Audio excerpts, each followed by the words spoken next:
water turbines to generate energy. By having that water flow going through, you could have a little turbine turn into generate energy for the water. Yeah, there are plenty of manufactured water fixtures, like water closets and sinks that are equipped with little miniature turbines, to capture and generate energy and recharge the batteries. Yeah, on the roofs. Yeah, like so these are great big businesses. They could. I mean, I don't know what kind of power they could get out of just from the rain, from the water flowing on the roof, but you would think they could get some. So if someone wants to invent that, they need to contact you, right? Well, yeah. Tell me their name. Yeah. My name's Don White. I'm on the board of directors of the Iowa Renewable Energy Association. So this is pretty cool stuff. Email Don White at irenew.org. Awesome, thank you. Okay, Don. Let's take a stab at this one. Oh, we don't have another. Those look old. We don't have another. Kimberly, can you introduce yourself? My name's Kimberly Vicky. I'm the board president of Iowa Renewable Energy Association. And yeah, she's LEED certified and she designs I'm LEED really accredited. cool stuff. I'm LEED accredited. Buildings are certified.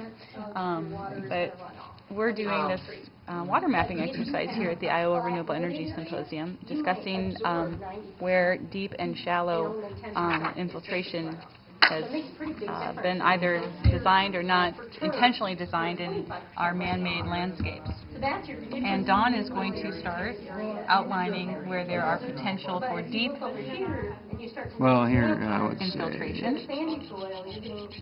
Really great infiltration. And what we talked about earlier, when you've got the topsoil, in other words, where it's green. Essentially, what it boils down to, wherever it's green, is where you're going to have deep penetration. Infiltration. Or infiltration. Yeah, that's pretty easy, isn't it? Yeah, it's kind of pretty self-explanatory if you really look at it. And so a lot of this So you're just looking for the green spots. Well, yeah. The trees increase the infiltration a great deal. Exactly, for transpiration. And also their roots dig deep into the soil to allow the water to go down. And so it's not like it doesn't get, it's just that this entire area is clay. It doesn't get down. You can see topographically There are some farm soil maps where they get where this is, you can see a watershed happening right here. Yeah, you can.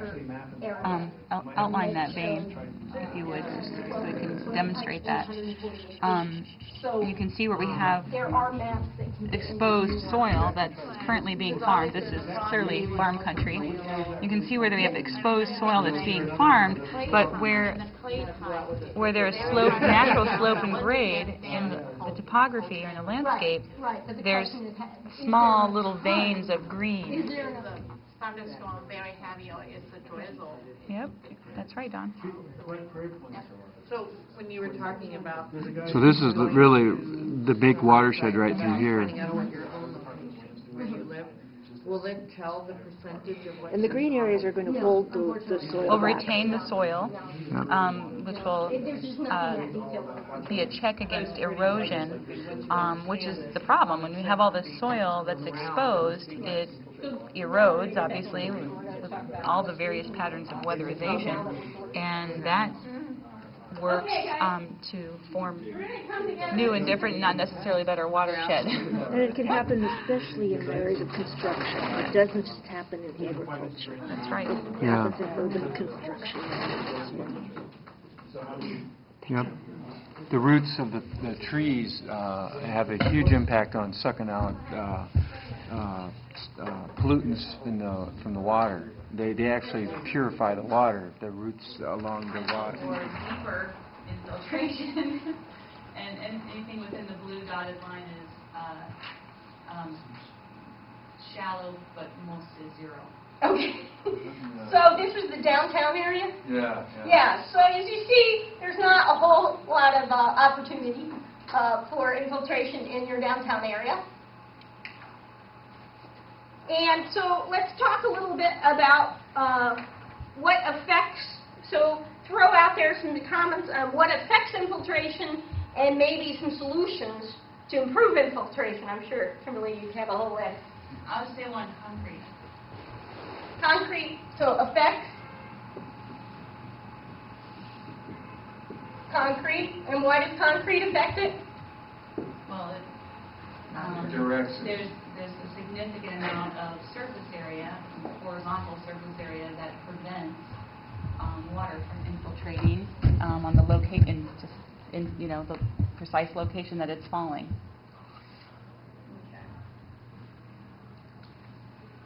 So 95% runoff. And what was the thing about where it's falling? Well, it won't allow water to filtrate, right? Okay. Absorb into the ground. Okay. So that's one effect, one thing that affects infiltration. What are some solutions? Well, we talked about permeable pavement as an alternative, although it's not necessarily been perfected here, at least applicability in Iowa. There are lots of great opportunities, and I know research being done, especially at Iowa State University, where they've done some of their own university parking lots in hybrid, partially concrete, partially permeable, and we're waiting for some of those test results, so it's great. Collecting the water somehow.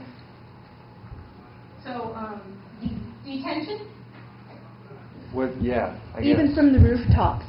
Yeah, from the rooftops. It would be a way to use the rooftops as a mechanism to collect the water for gray water type water usage systems. So you can use the rainwater for other purposes before you infiltrate it. Okay. Yeah. Other things that affect, just throw stuff out here, whether it Greening. affects infiltration or whether it's an improvement. Trees capturing the water through transpiration. And also the roots create a conduit for the moisture to go down into the ground. This is a very good point. So somebody told me I should put a rain garden in my yard. I've got 18 inches of topsoil. I have no ponding in my yard. So I was like, well, what's the point of a rain garden? I've already got good infiltration. But then she said, but that doesn't mean you're getting deep infiltration. So one of the things she suggested was plant deep-rooted plants so you can get that water. So when you've got a plant here, and maybe you plant some tubers here and some other plants here, the deeper your root structure, the more openings you have for water to actually infiltrate along those root lines. So even if you don't do a rain garden, anywhere where you have different types and massing of root structures, you're opening up the soil structure enough to allow the water to percolate in. So that's kind of like before a rain garden, because not everyone can afford that. And on lots of green building projects I work on, they're like, well, we don't want to pay for a rain garden, and we don't want to pay for the extra piping and so on. I'm like, well, at least put in deep-rooted plants. And so they can afford that, and that's something they can live with. So that's our compromise solution. And Prairie plants. Deep-rooted plants would be prairie. Native Yeah. prairie plants. And another improvement would be de-paving. Yeah, I love that. Depave. Woo! But can you do that in the city? There's full employment for the next 20 years. But is that a practical thing in the city, from a business standpoint? Well, it's not practical everywhere. Yeah. It's definitely not practical everywhere. But I've certainly been in lots of areas where they're just, you go to those parking lots where they only ever use, 1/3 of it, and you're like, what's going on here? Or you've got someone who has a 3-car garage and they've got a driveway going to all 3 parts, but 1/3 of one of those car bays never has a car in it. It's storage. And so why not take out that 3rd row of pavement, or just put in brick pavers or some open grid pavement there instead of solid surface? Okay, other suggestions? I was noticing that that the concrete areas are a very large area, and the urban areas are very concrete, and then that involves also construction. Construction areas strip away the organic topsoil, and organic topsoil holds the moisture. Very good point. And if the developers, while they're developing, could preserve little pockets of native trees and vegetation in their construction area, that would help hold back the soil so that it doesn't erode, because the construction areas lose like several thousand% more soil than other areas, some other areas. Yeah, those are really good suggestions. This also raises a question about ag. Who's looking at ag? So what did you observe about the deep and shallow infiltration options in your ag area? Not very many options for deep. What do you mean? It's just open area. Why can't you get deep infiltration? It's probably all tiled. Does everyone know what tiling is? Yeah. Everybody? Explain. Who doesn't? Everybody knows? Ned? Okay. All right. Because that's what we're gonna go into here. I'm gonna show you a little bit on that. So, One of the improvements you could do that is people change their diet. You know? eat less corn. Yeah, or eat less things that eat corn. Right. Right. Well, could you change how you tile so that you could tile the water so you could still have the crops, but tile it into a place where you could collect that water and use that water? Yes, that would be an option, but then you might lose like 0.5 acres of, plantable area. So the challenge with tiling is you've got your tiles under here, and say this is your sort of your breaking point for deep and shallow infiltration. So this would be deep, and this is shallow. Well, the tiles are going here in this shallow zone. So all that rainwater that has the potential to actually get in here through the compacted soil and the exposed clay from topsoil loss, blah, blah, blah, any water that has a chance of actually infiltrating hits these tiles and runs straight into your waterway. And so it misses the opportunity for deep infiltration. And since that corn has the shallow root system, because it's an annual, and it's been bred for the top growth, not the root growth, you're not creating those openings with your root system, which with a perennial grain, you might get your roots going down 12 feet to actually get into that deep zone. And so that it's a multiple factors are working against infiltration in our farm field. And they continue to tile, and I see it all the time. And pretty much, the vast majority of farm fields in the state are tiled.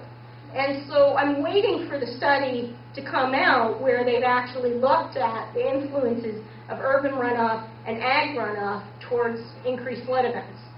And I know that research is happening. I just haven't seen the results yet. And that should be very interesting. Because right now, but we're farming, we're not contributing to flooding problems. But the tiling exacerbates the flooding because when it rains, you're increasing the rate of flow in the stream. Wasn't the square footage of ag land in Iowa a lot more than urban, right? Yep. So therefore, we have a lot more square footage that's tiled. Therefore, more water is coming from ag lands into our streams than anywhere else.